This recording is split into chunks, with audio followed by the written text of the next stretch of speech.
Today, I'm going to show you how to grill and compare two of the most famous steaks, the Tomahawk and the Porterhouse. Let's start with the Tomahawk steak, which will be cooked over a campfire. First, we'll chop up some wood logs and gather some dried sticks.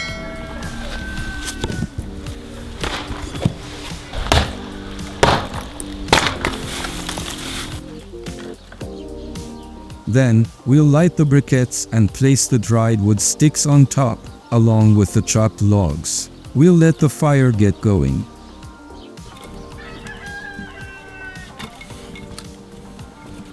We have a beautiful, prime, bone-in ribeye steak.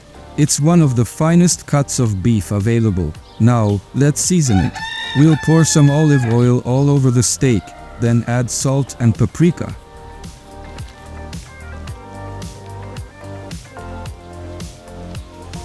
We'll brush the seasonings all over the steak.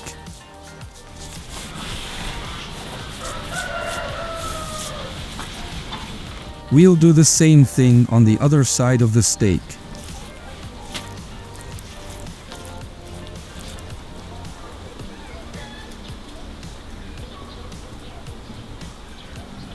Next, we'll get the grate and shovel the fire under it. We'll put the grate on the fire and make sure it's at the right temperature. Then, we'll place the tomahawk steak in the middle of the grate and cook it for 4 minutes.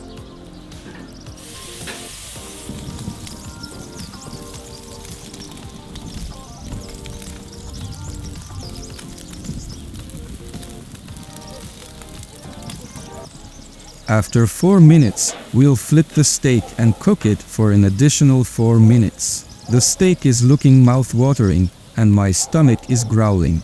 I can't wait to take a bite. Next, we'll cut the lemon in half and place the halves around the steak. This will add an extra layer of flavor.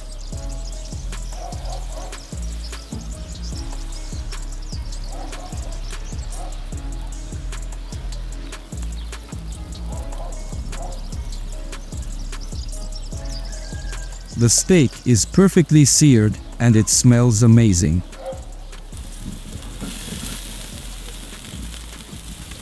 We'll let it rest for a few minutes, then we'll move it to a cutting board and let it cool down for 5 minutes.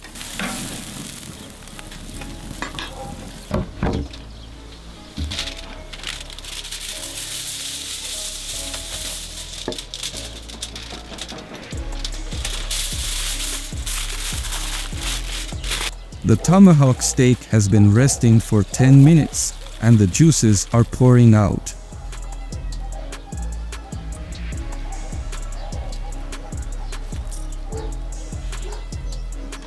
We'll start by slicing the steak along the bone.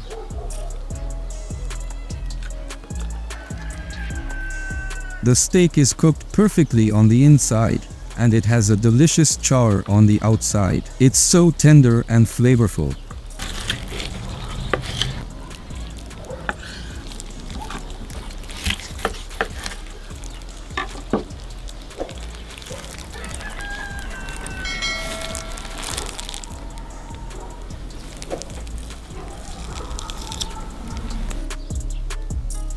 We'll squeeze the grilled lemon over the steak, which adds another layer of flavor. Then, we'll take a bite and savor the experience.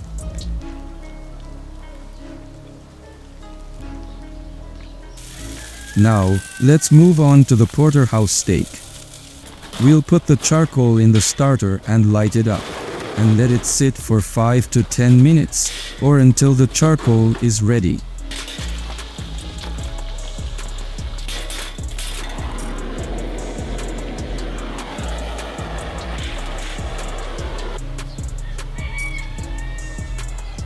I'm going to go ahead and season the Porterhouse steak with salt,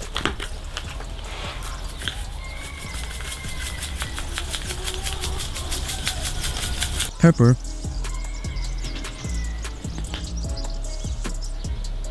and olive oil. I'll brush the seasonings all over the steak on both sides.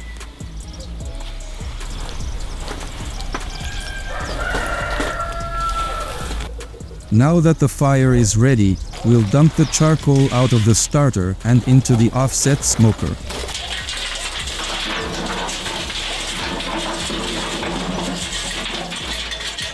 We'll place the iron grate on top of the fire, which will help to absorb the heat.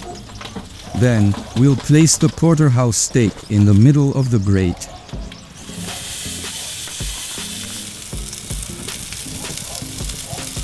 I'm feeling on cloud 9 just to see this on my grill. It's also time to get the bone marrow on the grill.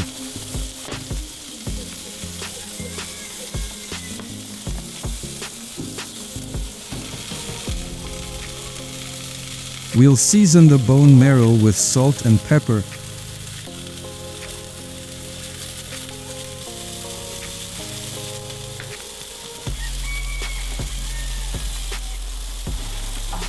And then we'll turn the steak on the other side. It's important to melt the extra fat on the edges of the steak so that it's cooked perfectly.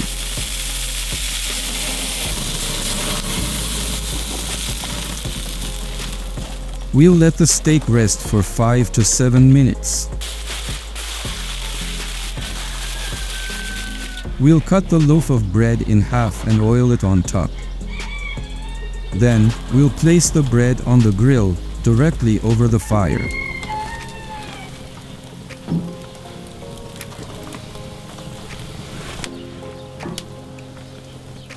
We'll let the bread grill until the bone marrow is cooked through. Next, we'll slice the porterhouse steak along the bone.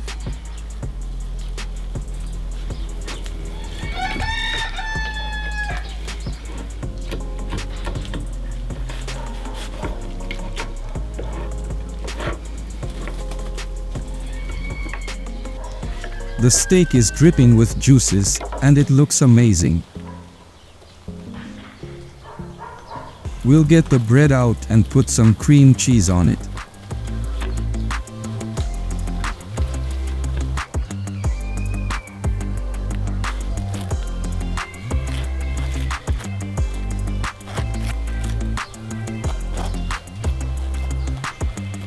The bone marrow is now cooked through, so we'll spoon it all over the bread.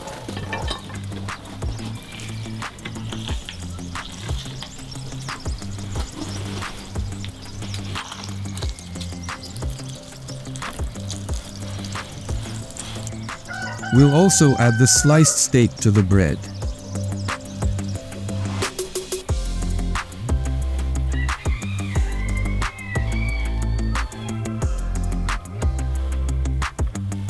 Finally, we'll top it off with some green onions. The combination of flavors is incredible. It's time to take a bite and enjoy the superb taste.